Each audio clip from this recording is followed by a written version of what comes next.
Gadis barbar pilihan Ustadz tampan. Bab 283. Hasan seketika kembali ingat saat 2 minggu lalu ia dipercaya untuk menjaga sang Emi di rumah, sebab Ubi dan kedua adiknya pergi untuk mengisi ceramah di Masjid An-Nur. Saat itu Hasan bermain ayunan bersama Emi di kebun belakang.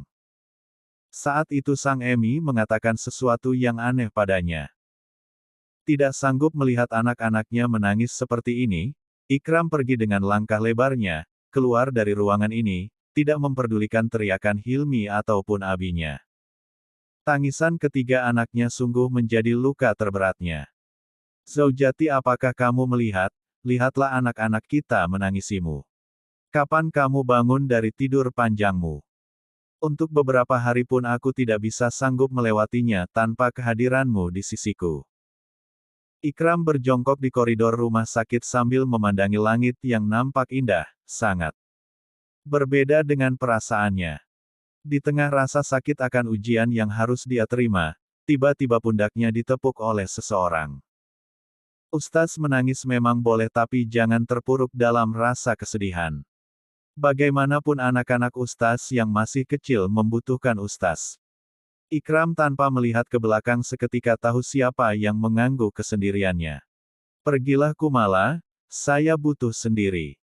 Tidak, mana mungkin aku membiarkan Ustaz berlarut dalam kesedihan. Dulu di saat aku terpuruk Ustaz banyak membantuku. Ikram seketika berdiri saat Kumala ingin ikut berjongkok di sisinya. Saya akan pergi ke masjid untuk menenangkan diri. Karena kamu di sini, tolong bantu tenangkan anak-anak saya. Saya tidak sanggup untuk mendengar tangisan mereka yang begitu menyakiti hati saya. Kemudian Ikram pergi dengan tubuhnya yang selalu tegak kini menjadi rapuh. Kumala hanya bisa memandanginya dalam diam sambil menyentuh dadanya. Kenapa saat melihat Ustaz Ikram bersedih dadaku juga ikut sakit? Kumala sendiri bingung akan perasaannya ini. Yulia melangkah lebar di atas reremputan hijau tanpa alas kaki yang sangat membuat kedua kakinya geli sendiri. Dia tengah berusaha mengejar sosok anak laki-laki yang tengah berlari sambil memegang mahkota bunga liar yang ia buat. Ayo Emi, kalau Emi bisa tangkap Hasan nanti tak kasih mahkotanya. Teriak Hasan dengan wajah riang yang jarang diperlihatkan. Cek, kamu benar-benar ingin bermain-main dengan Emimu yang saat SMA mantan atlet lari, Hasan. Kembalikan mahkotanya. Yulia ingin sekali berlari untuk mengejar tapi apa daya ia tengah berbadan dua dan perutnya sangat besar. Yulia merintih membuat Hasan berhenti berlari kemudian berbalik. Emi, nggak apa-apa kan? Yulia berjongkok, memegang perutnya. Hasan menjadi panik sebab di kebun belakang tidak ada siapapun untuk dimintai tolong. Emi, kat. Nah, kena kamu Hasan. Yulia tertawa puas saat berhasil menangkap anak pertamanya dengan memegangi tangannya. Hasan yang sadar jika Eminya berpura-pura merasa kesal tapi akhirnya pasrah mengembalikan mahkota bunga liar itu. Emi sesuka itukah dengan mahkota dari bunga ini? Padahal tidak bertahan lama. Tentu saja suka, saat mahkota ini dipakaikan di kepala Emi terlihat sangat cantik. Aduh, Emi lupa bawa ponsel lagi buat foto. Emi tetap cantik sekalipun tidak memakai mahkota bunga itu, ujar Hasan serius. Yulia tertawa dibuatnya. Hasan akan beliin Emi mahkota dari bunga melati, dan tentunya bertahan dengan lama jika memang Emi suka mahkota dari bunga. Yulia mengibas tangannya. Tidak usah, awas aja tabungan dari celenganmu kamu bongkar. Kamu menabung itu untuk keperluan kamu nanti jika kamu butuh sesuatu yang penting. Lagi pula Emi hanya suka mahkota yang bertahan sebentar. Kenapa? Karena tidak semua yang terlihat cantik di mata kita bertahan lama, Hasan, lirihnya. Hasan sungguh tidak mengerti apa yang Emi katakan. Anak itu memandangi Eminya kebingungan. Yulia diam, mengusap rambut putranya yang mulai memanjang. Teringat jika rambutnya yang sebatas punggung kini menjadi pendek hanya sebatas pundak saja.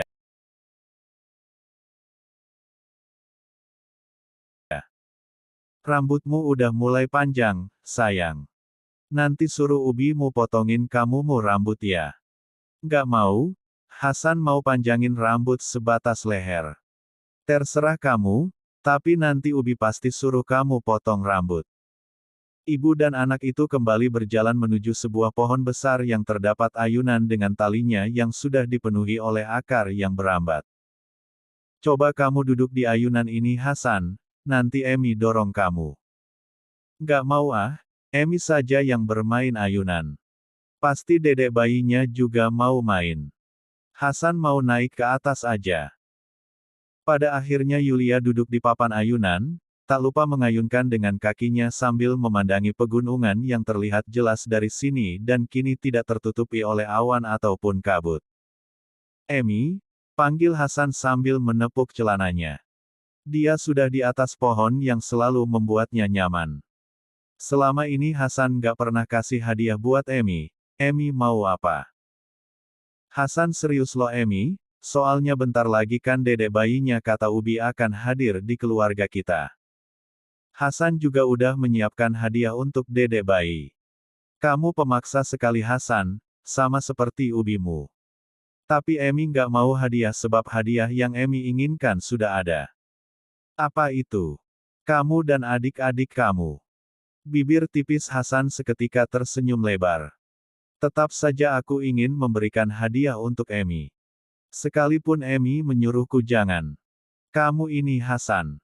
Yulia geleng-geleng kepala kemudian mengusap perutnya yang telah membesar. Sebentar lagi ia akan melahirkan. Kata dokter perkiraan seminggu lagi. Dan di hari itu ia harus berjuang untuk berusaha menghadirkan anaknya ke dunia ini bagaimanapun caranya. Yulia sudah mengatakan pada dokter Hera jika apapun yang terjadi dia harus menyelamatkan anaknya. Sekalipun kematian merenggut kehidupannya. Emi kenapa menangis? Telinga Hasan sensitif terhadap suara. Dia buru-buru turun dari atas pohon dan benar saja Eminya menangis hingga pipi putihnya basah oleh air mata. Perut Emi sakit lagi kah? Jangan buat Hasan khawatir. Ah, Emi baik-baik aja kok. Baik-baik aja gimana? Hasan berlutut kemudian memegang kedua tangan Eminya yang bergetar. Apa yang Emi takutkan sampai tangan cantik Emi bergetar seperti ini? Yulia semakin banyak menjatuhkan air matanya. Beberapa hari ini ia menahan rasa sesak di dada juga ketakutan dalam diri akan kematian pada Ikram takut suaminya ikut sedih, tapi sekarang ia tidak bisa menahan dirinya lagi. Emi. Hanya takut tidak bisa melihat kamu dan adik-adikmu tumbuh dewasa. Emi sudah membayangkan pasti anak-anak Emi tumbuh dengan sangat baik dan tampan seperti Ubi kalian. Emi bicara apa sih? Tentu saja Emi nanti akan menyaksikan pertumbuhanku dan adik-adik. Emi berkata seakan-akan tidak akan bisa melihat kami tumbuh. Jangan buat Hasan takut, Mai. Yulia mengelus pipi Hasan dengan ibu jarinya. Maafkan Emi.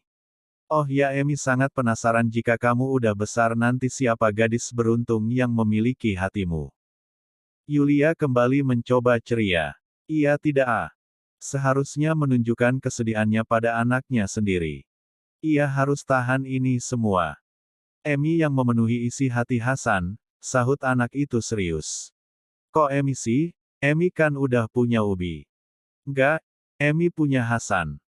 Nggak ada satu orang pun yang bisa menyandingi rasa cinta Hasan pada Emi. Allah kamu ini nanti pasti ada, hanya saja sekarang kamu masih kecil.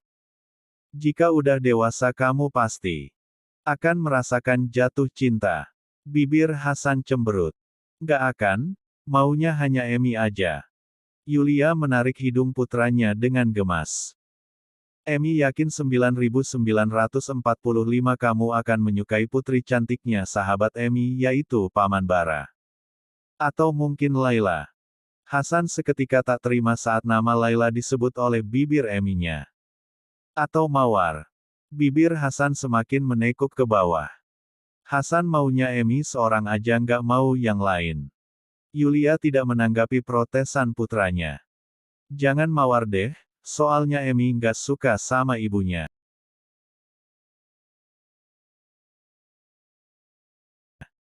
Yulia sudah membayangkan bagaimana jika ia benar-benar besanan dengan Kumala suatu saat nanti.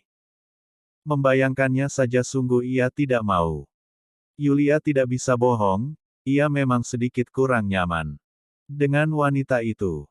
Mawar cukup menjadi temanmu, oke putraku.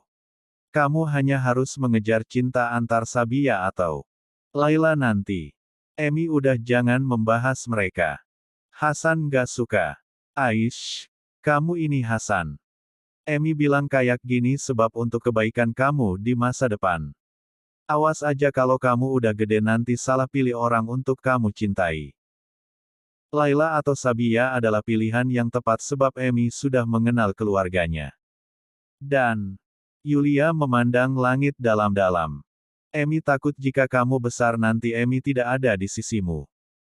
Karena itulah dari sekarang Emi merekomendasikan dua gadis manis yang akan menjadi bidadari cantik di dunia ini. Emi lagi-lagi membahas tentang kematian. Hasan yakin Emi akan tetap ada sekalipun Hasan udah dewasa nanti. Yulia hanya menanggapinya dengan senyuman kecil. Ia juga sangat ingin melihat anak-anaknya tumbuh dewasa.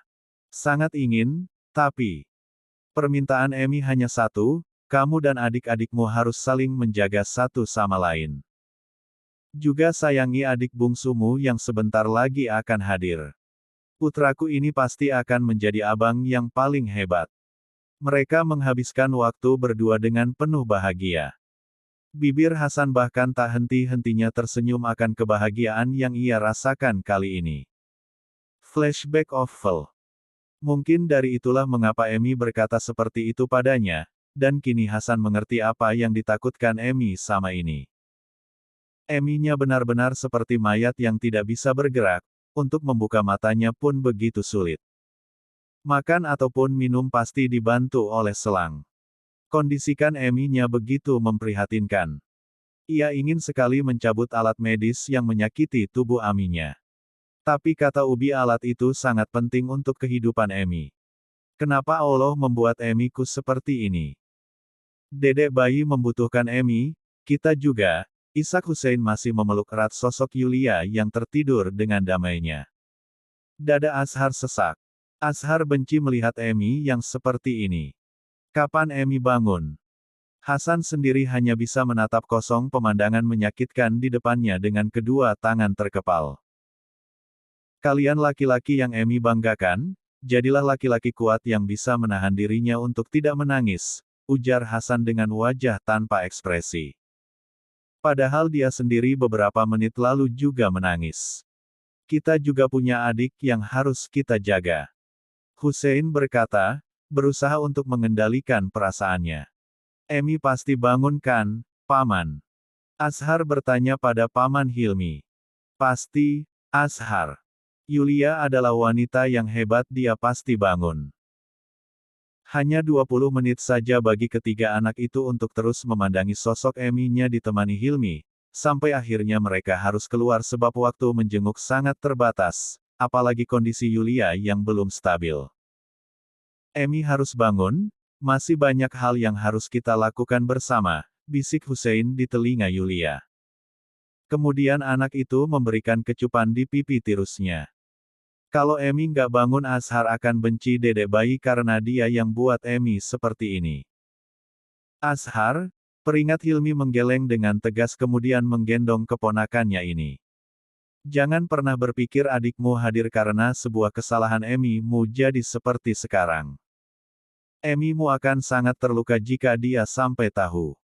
Aku belum bisa menjadi abang yang baik untuk adik-adik. Emi harus membantuku. Harus Emi.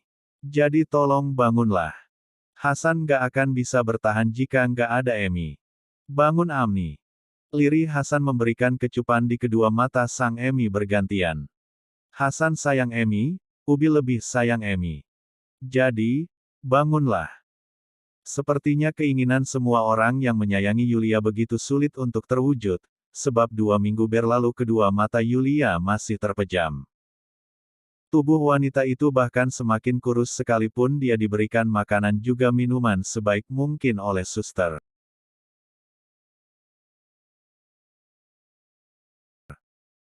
Bayi perempuan Ikram dan Yulia untuk sementara waktu diurus oleh Wardah. Dia juga meminta pada tetangga yang sebulan lalu telah melahirkan untuk memberikan ASI pada bayi yang belum memiliki nama itu agar sehat. Tidak jarang Daneswara, Sarah, ataupun Aisyah menjenguk bayi cantik tersebut di dalam yang diurus sangat baik oleh keluarga pesantren. Hah? Aku sudah tidak sanggup akan kelakuan Ikram, keluh Hilmi, kemudian mengecup kening istrinya yang tengah menggendong bayi dari adiknya yang tertidur.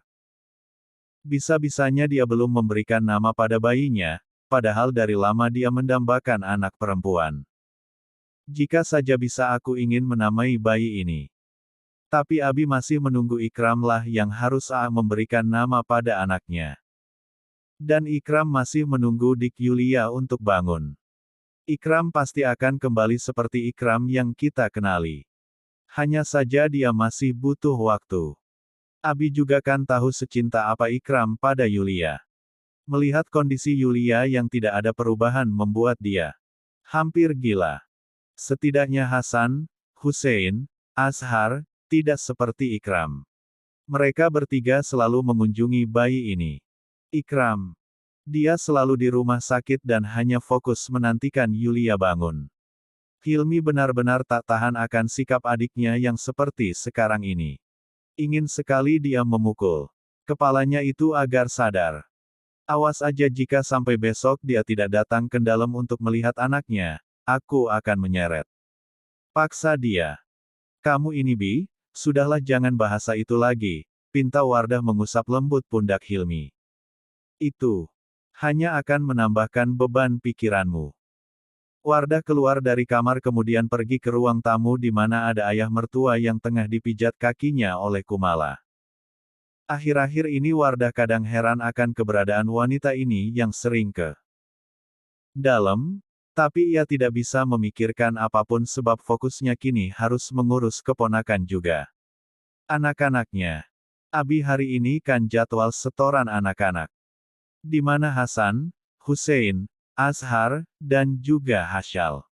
Mereka Abi suruh setoran sama Omar di belakang dalam.